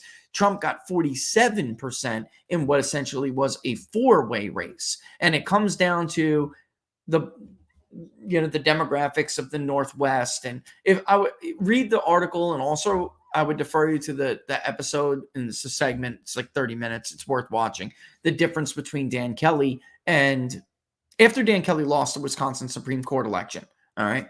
And then again, look at Johnson, how he was able to perform in 2020 or 2022, excuse me, versus Kelly. And you're going to see that really it's about demographics. And the point is that they cannot compete in areas, those voters that maybe Hillary Clinton lost, right? They were not 100% certain votes for Hillary. They weren't. They were not 100% certain votes for Trump. They went third party, not liking either candidate. But if it's going to be a Republican candidate against a Republican candidate, it's like in the mold of Mitt Romney, right? Against typical Democrat, they will go with that Democrat. And if you look at, by the way, 2020, Trump obviously increased. He won more of those votes and came very close. And I'm trying to be very careful here on YouTube. But the fact is, again, Republicans weren't ready for the infrastructure, the get out, the vote by mail infrastructure that he had. It's amazing that Trump increased his votes like that, including in the Rust Belt. It's incredible he did that. It's just they were not, Pre-Step and the rest of them simply were not expecting that many harvested votes. In any other election, the amount of votes that Trump received would, of course, be a win in Wisconsin, probably like a 4-point win. But I would argue, make it very simple, they would never get those voters. They're not going to, which is why, by the way, I would also counter very simply with this. Trump is the only one to carry Wisconsin since 1984. There's a reason for it. Bush, 2000. Bush, 2004. I mean, there have been, those are two totally different people. And yet they still weren't able to do it. Only Trump was able to do it. And by the way, you're going to get killed in the Rust Belt with traditional Republican positions on Social Security and Medicaid and Medicare. You're going to get murdered. It's not, Pennsylvania, I took Jack Posobiec about this all the time, from like the Wisconsin State Fair to like Philadelphia. These people were promised. It's a contract you made with them. There's no way you're going to make a traditional conservative argument. Well, we had to cut the budget. We're spending too much. They look at it. It's just an attitude issue. They're like, that's your damn problem. You made a deal with me and you can't break that deal. And again, that's why Trump does what he does. Look at northwestern Wisconsin. Look at it. Lumberjack country. He loses it. He doesn't lose it like Mitt Romney does, 30 points. And by the way, I would also argue Mitt Romney benefited from being at the start of the drop in Waukesha. So we've been talking a lot about Waukesha County. Republicans have been on the downward trend in Waukesha for a while, and Mitt Romney was on like the tip of it, but it was happening. Anyone else think we are going to have a problem convincing our voters to hand their ballots to someone, considering our voters have been told last few years? Yes. Which is why we've been working on this. And I don't know if I want to, it's part of the pitch, but there's other ways to early vote. Let me put it that way. And you're going to have to convince, I think a big part of that will be helped if Trump is the nominee, because Trump voters believe him and he is now a different guy than he was in 2020. He's the only one who seems to understand what needs to be done to win. And that includes building a massive early voting operation. Republicans don't always hate early voting, but they have to be pushed into voting certain ways. Like early in-person voting is not a problem for Republicans. There's a lot of studies on this too. Voters tend to do what the strategies of the party, they tend to adopt the strategy of the party. So if the party was saying vote early, as long as it's people they trust, then they largely would do it. It's just that Republicans are a special case now, and they're going to have to be convinced to do it a different way. Start with things they're more comfortable with, right? And believe me, I'm not ready to unveil it yet. You know what I'm talking about, Laura. I'm not ready to unveil it yet, but chances are if you live in certain parts of the country, you're going to start seeing it soon. All right. I almost want to talk about it now because I think it's a great idea. I really do. But if you live in certain areas of the country, you're probably going to begin to see it. Maybe you'll get a text message, something like that. Wow. Did you hear that, Laura? But Prairie Girl, that is an incredibly solid observation. And it will take finesse now to do. And I actually think there's a large chunk of the Republican Party who won't believe it, who won't be convinced unless it's anyone but Trump telling them to do it. I really do. Like, let's say somebody other than Trump is a nominee. You think them saying, vote early. It's okay to vote by mail. You think they're going to believe them? I don't. In fact, I know they're not. Not everywhere. Olive Tulin. Is Tucker as VP a good idea for Trump? No. Tucker is a different space. When he was talking, I mean, not as of now. I mean, Tucker could run for office and then have a political career. I doubt he'd ever want to do that. I don't think there's anything with him saying he would. Maybe. I don't know. But you got to look, Trump's an older guy. His VP pick is going to be important this time. Although I always argue Lyndon Baines Johnson is the best case for vice presidents having an impact, but still it's marginal. Paul Ryan was on the ballot with Mitt Romney. He still couldn't win in his own state, you know? When he was talking about the organization in Minnesota that put the screws to the union members, was he alluding to the SEIU or another group? I would love to know. It would certainly help me to get the word out to my GOP contacts. Yeah, there's certainly one of them. I mean, they all did it, but they're one of the bigger ones, without a doubt. Even state unionization, state level, didn't even have to be this massive national level. Maybe they have local chapters of a national organization. They were big, but public employees at the state level were also involved. And I'm trying to, man, it sucks, man, talking on YouTube. It really does. But yeah, they are one of them for sure. I don't know. It just says Getter, but if you'd like message me on Getter, we could talk more about this. All right. I think you should do that. All right. Noble Cases, aka number 2 pencils. Did Trump need a card with CNN Jim's Acosta face on it? I know. Exactly. He had nothing. The guy would just go to the mic and deal with them. This was Gates's feed on Matt Gates's feed on Twitter. Oh my God, wait till everyone sees what Tucker Carlson has planned. Yep, I saw that. Yep, I saw that. I know it. I hope he gets out of that contract. I'll tell you right now. Will little Benji Shapiro be hired by Fox to be Tucker's replacement? Leave it to Fox to think that's a smart idea. Blondie. Please give your thoughts on Bernie Sanders' endorsement of Biden over RFK. Very simple, Blondie. Bend over Bernie. At work. I always felt bad for Bernie supporters because he made himself out to be like a true believer. And still have People's Pundit Daily up?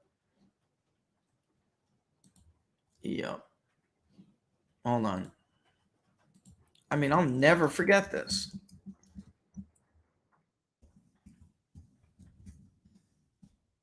One second. Come on. Oh, come on. Let me see if I can get it. I'm trying to find. Oh, there it is. I'll never forget this convention.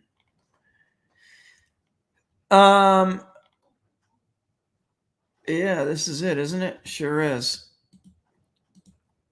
And then I'm going to show you the article, okay? Let's get rid of the, wow, I'm sorry, there's nothing I can do about the weather, but it's banging crazy out there.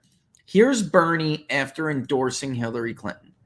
After everything they had gone through, everything he had said, that's him coming off the stage at the Democratic nomination in 2016 after endorsing Hillary Clinton.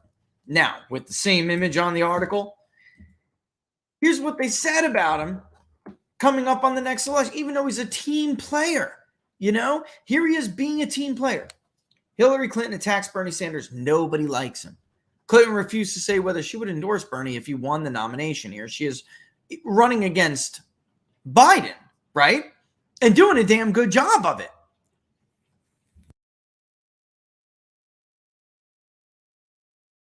Here is why Joe Biden won.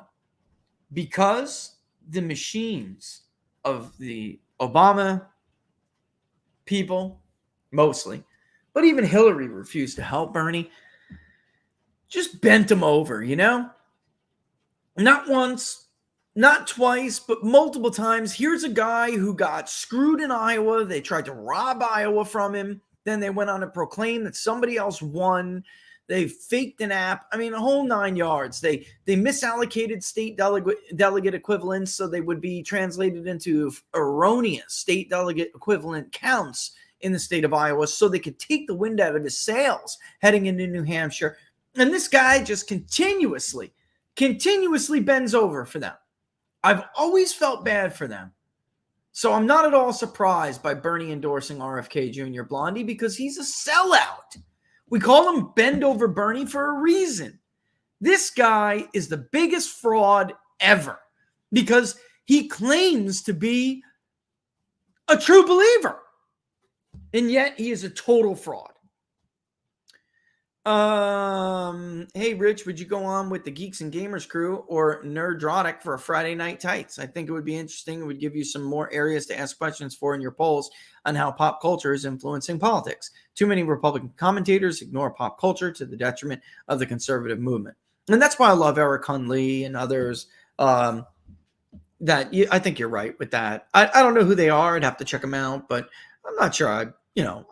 I don't like ignoring pop culture. I think it's got an enormous impact on politics. As Andrew Breitbart was right when he said politics runs downstream from culture. I'm just not familiar with them at all. And, I've seen some doozies, request interviews. I'll go on just about anybody, but it's got to have some level of seriousness to it. But I bet you my son knows them. I bet you he does. I'd have to check it out. Sydney. The North Carolina Supreme Court reinstates voter ID. This just broke, Sydney, here. What? Reinstates voter IDs and strikes down the prior ruling that congressional maps were gerrymandered. Oh, that's a big-ass ruling, Sydney. That's big. Big news. This was, and I refer you to my exclusive locals stream, when I was telling you about my conversations with the Democratic strategist who I know and like and friends with, but they were like lamenting how the public polls were just total bullcrap in 2022. Cheryl Beasley had no chance. Ted Budd was going to win he thought at that point by at least 5, and that they were going to lose control of the Supreme Court, which we had polled and it wasn't close. Both seats gone, goodbye. And that it could be super majorities in both the House and the Senate by the time it was up. And then Politico, in response, it had to be because it was like 24 hours later, ran to others and said, oh, it's amazing how good they're doing in North Carolina.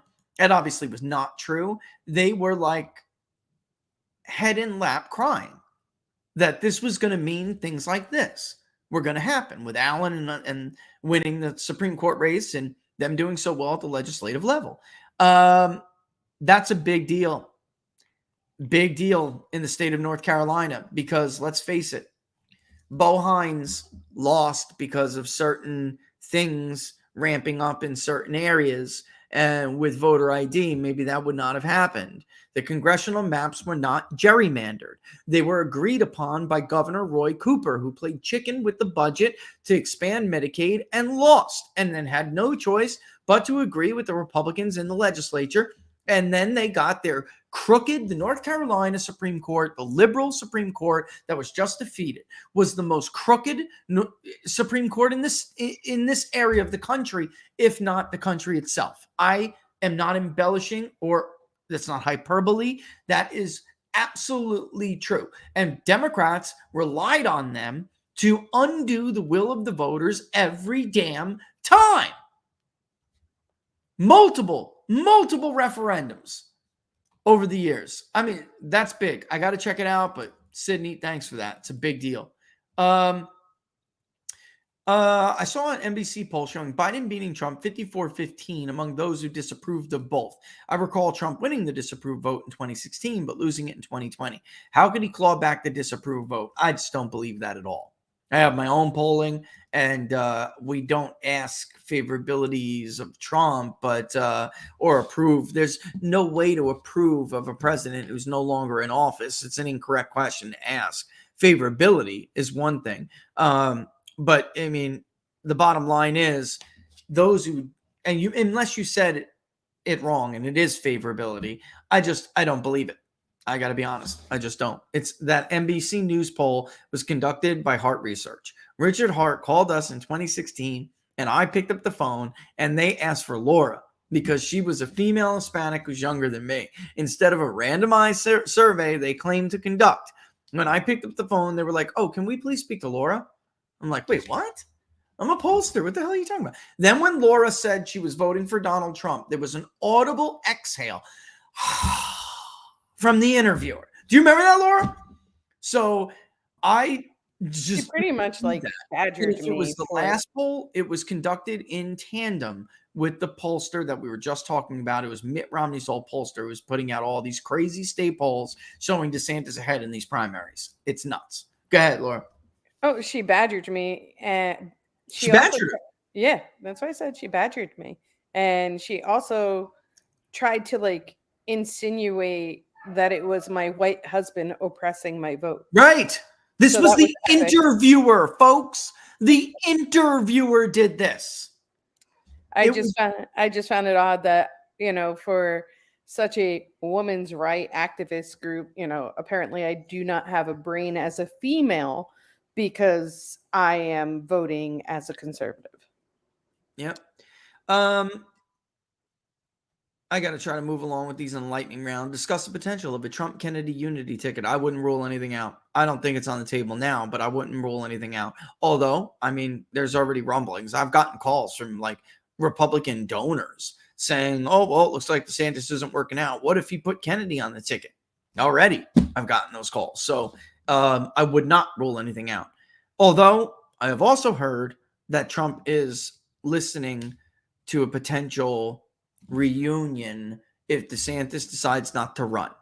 Not if he runs and loses, but if DeSantis backs out, that he will entertain him for a VP slot. I have heard that, but if he runs, that's over. I'm telling you, I would be shocked if Trump forgave him over it.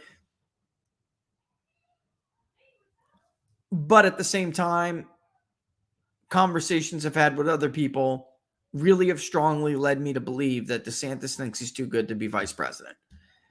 All right, Dan, more than competitive. I think he'll win the honest vote in both states, certainly in PA, but the elections are going to have to be a massive clown show in these two states in particular, Arizona possibly too, if the courts don't intervene. Yeah, absolutely. Dan, I'm with you 100%, but I'm telling you, they're absolutely going to harvest 90 million votes for Joe Biden. So it's got to be Trump bringing out Trump's Trump-only vote along with this massive vote operation. Bannonites. Laura, what role will Rich Rice play or Rich play? I don't know. Look, I'd like to keep my impartiality. I don't know if, I don't know. Ben and Knights elaborated afterwards, and I reposted the question. Oh, okay. Wouldn't know what Would you Rich's like to role know would from be. Richard what role Rice will play in 24 replacement for Michelle Obama? Question mark. I did hear some rumblings that they're like, thinking about this in a serious matter. I don't know. I really, really don't know. I can't answer that because I don't know for sure. Rice is out, obviously, from Biden, and there's rumblings that Michelle Obama really is thinking about this. Look, don't underestimate Michelle Obama. I just think that once she's vetted, it could be like, and I'm not trying to make this about race, but there are perceptions. It could end up being something like a Harris situation where she just comes across nasty. As First Lady, Hillary Clinton drew a lot of sympathy too. But then when people got to know her, they thought she was a you-know-what. And I really, knowing how Michelle Obama is, I don't think she's going to come across as the nice, ex-First Lady. Don Jr. tweeted basically what you said on Kirk's show about the primary. You hearing anything about the Trump camp actually making any moves to build that vote harvesting machine? Yeah, but they're going to have to waste money in a friggin' primary like this if the consultant class, won't, if Ron DeSantis, because they'll go to Youngkin next, but by that time, Youngkin already put the feelers out, but by that time, it'll be dead. It'll be dead in the water. The anti-Trump movement will just be dead. DeSantis has to ignore the consultants and the donors and do what's right for him. That being said, I don't think he's going to. All right. I don't. So that you can already count on at least $200 million that should be spent on building a vote harvesting operation out the window. And here's the bigger problem. It's not just the money. The bigger problem is the time. There are laws. There are certain rules. And until you have a presumed nominee, you can't do some of this stuff. Third party would have to do it.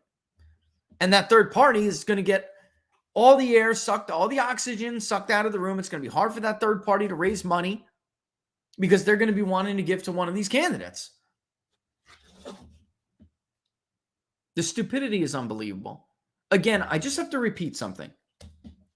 It is not true that a competitive primary always leads to a stronger candidate. That is simply not true. And it's definitely never true when it comes to incumbents. It's never true.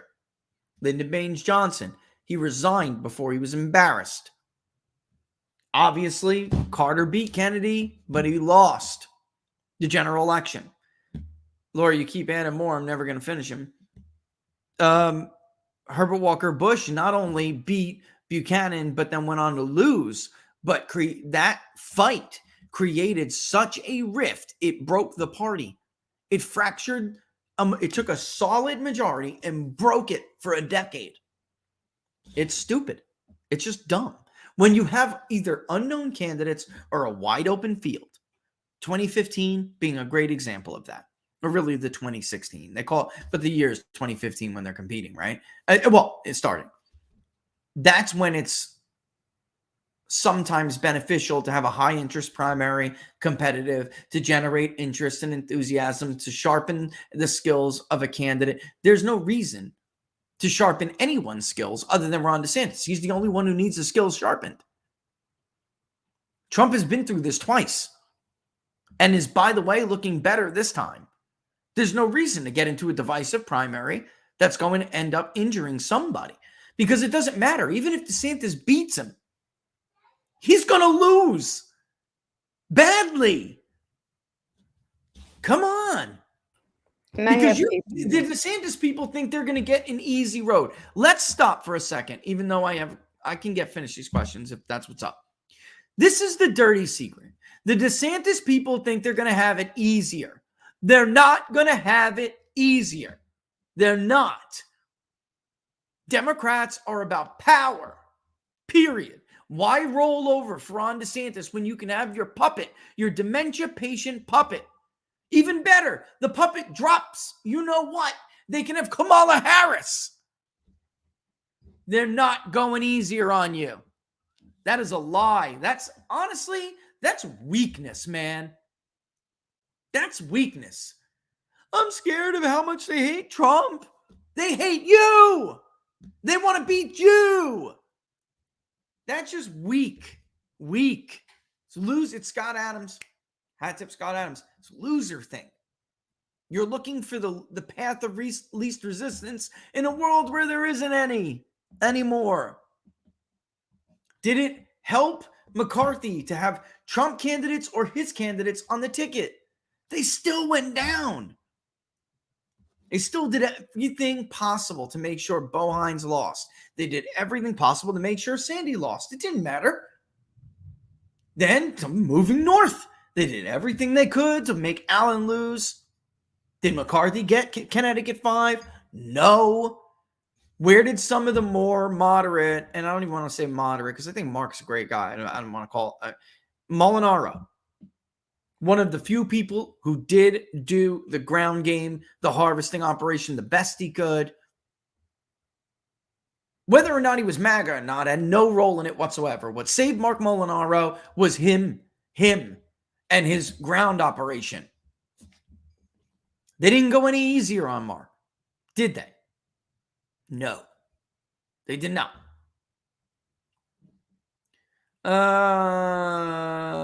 Should Republicans be able to tailor a VBM operation nationwide by implementing what Republicans do already in California and Florida? They really don't do it in California. That's the thing. They don't do it at the scale they want you to believe. They won some of those elections in California because turnout was 50.8%, abysmal. They won California 13 because a Hispanic majority district was 70% white. They didn't win because they did a vote by mail harvesting. They didn't. I mean, some of them went out and did curing after, but that's not what did it. What did it was they were just really white. I know Mike Garcia took a tantrum on Twitter. This may be the dumbest tweet of the week. Okay, Mike, put your head in the sand. Knock yourself out. I don't give a damn if you lose or not. All right? You won because the electorate was white and because it was 50.8%. Moving on. Florida, that's a different story. Floridians, Republicans have a long history of early voting and vote by mail. Specifically, now they dominate the in-person early. It's flipped. It's switched.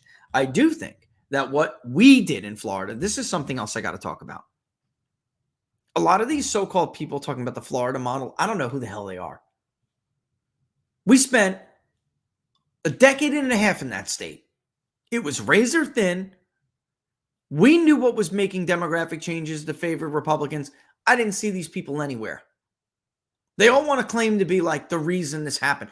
I don't know who they are. I don't remember seeing them there. They never registered any voters. They didn't go with Trump to South Florida to make sure that the Cuban vote was reshored up after Mitt Romney freaking lost half of them and split them with Barack Obama. They didn't even know about Venezuelans. They were too busy bitching about the policy towards Venezuela with John Bolton. That's the reason Trump allowed John Bolton to pretend like he was in command over there. It was resulting in tens of thousands of new voters for the Republican Party, which he set up in enclaves right next to the Cuban population. They were not there. They had no idea what was happening. These people, they were focused on Hillsborough County when Pinellas was the new bellwether. Then they focused on Pinellas when it was all about South Florida and winning Cubans back. Then they focused on the Cubans and had no idea Venezuelans were even part of the equation anymore. These people, listen, all I can say is this. Victory has 1,000 fathers, defeat is an orphan. But what they should do, NL on YouTube, what they should do is absolutely mimic the outreach there. Miami Cubans for Trump. Phenomenal work. You've never even heard about it. Right, Laura? Phenomenal work. The stuff just everyday people that get no credit did behind the scenes is just incredible. Right.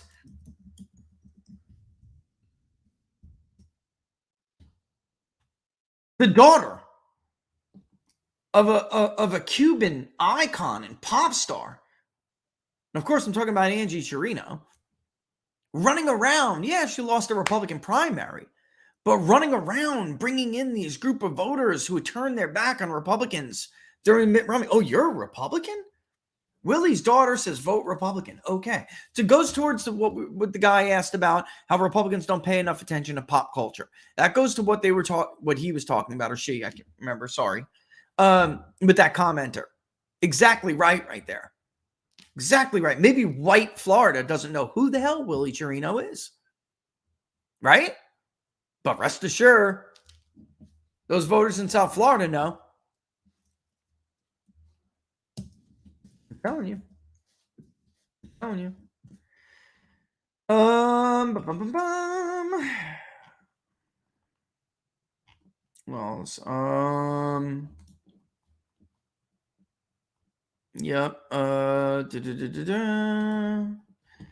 Just looking for something real quick. Juan. Remember the work Juan did? Remember Juan, Laura? What did he get out of it? Nothing. He was just fighting for his cause.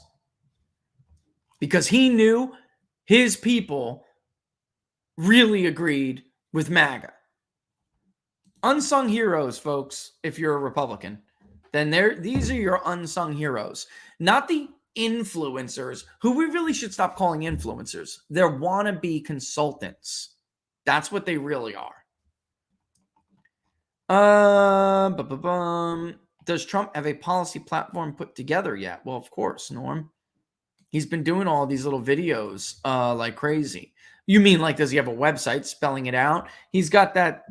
I mean, I don't go searching Trump's website, but he does have policy platforms that he's been laying out with these little videos. I see leftist influencers using their base for canvassing. Why don't right-wing influencers mobilize their base to canvass or vote hard? Tony, good for you.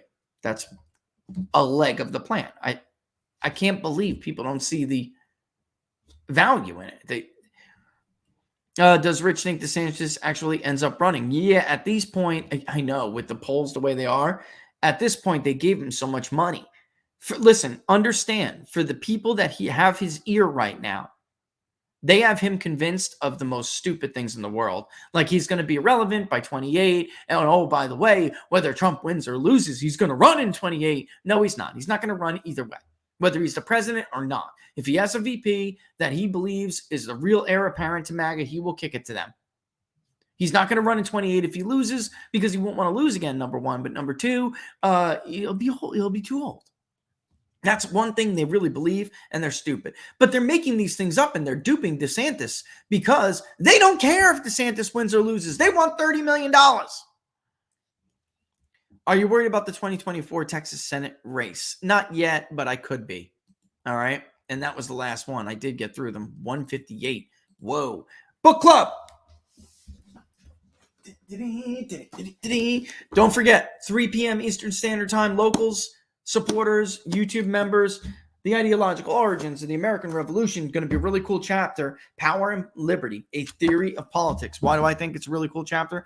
It played a very big role on my own thesis in our virtuous republic. So I really want to, I'm really looking forward to it. Don't forget, I'll send it all out. The RNC is useless. Scott Pressler is a gem for them, but they're absolutely useless. What else? Hector, which states outside of the Trump 16 win could be flipped? Minnesota, New Hampshire. Those are obvious. I also would throw Connecticut in that mix if they put the legwork in, but they probably won't.